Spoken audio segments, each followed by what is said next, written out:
Welcome to Solve It Like a Marketer. This episode, we are answering the question, what is consumer behavior? Now, consumer behavior is at the heart of any successful marketing strategy. It begins with understanding why and how consumers behave the way that they do. Ultimately, it's about examining consumers as they go through what's called the purchase decision process. Now, this involves analyzing consumers as they choose, use, and dispose of products and services. Factors include consumers' emotional and psychological states of mind and their behavioral responses. Consumer behavior is made up of several different disciplines, including psychology, sociology, chemistry, and even neuroscience, just to name a few. So let's look at how all of this fits together. At the center of this chart, we see the purchase decision process. And for this video, that's what we're going to focus on. As marketers, we need to understand this concept first before dealing with the consumer's internal psychological or external sociocultural and situational influences.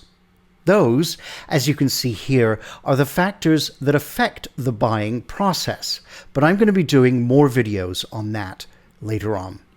So, there are 5 stages to the purchase decision process: problem recognition, information search, alternative evaluation, purchase decision, and post-purchase behavior.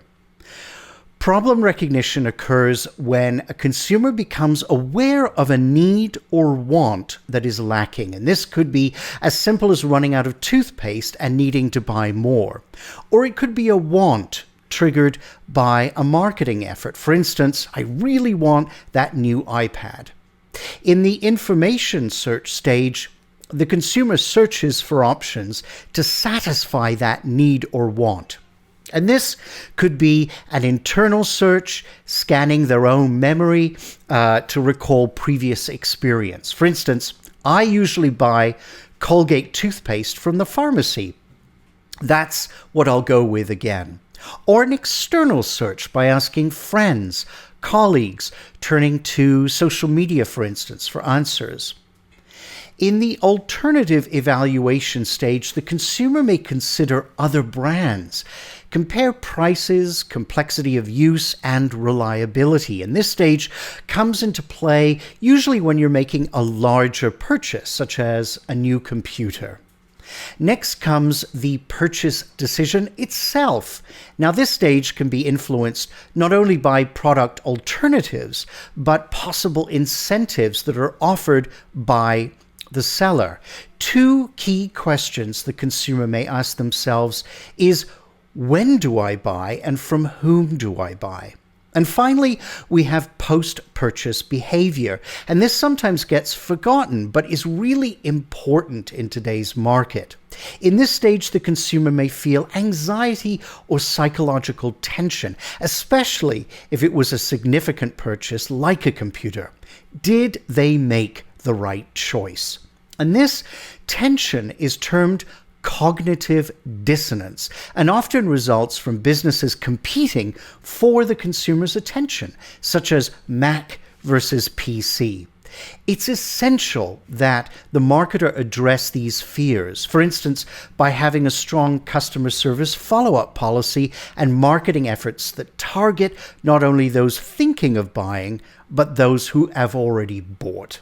Now, I hope you can see just how important consumer behavior is to your marketing efforts, and this video only scratches the surface. My challenge to you is to think about your product or service and the stages that a consumer goes through to choose you over competing brands. Think like a consumer. Go through these stages of the purchase decision process and see if objectively you would choose you.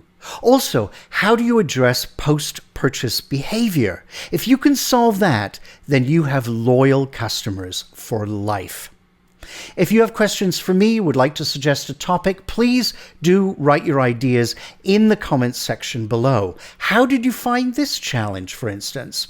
If you'd like to see more videos, please hit the subscribe button. We'll see you every week with new videos, so please stay tuned and let's solve it like a marketer.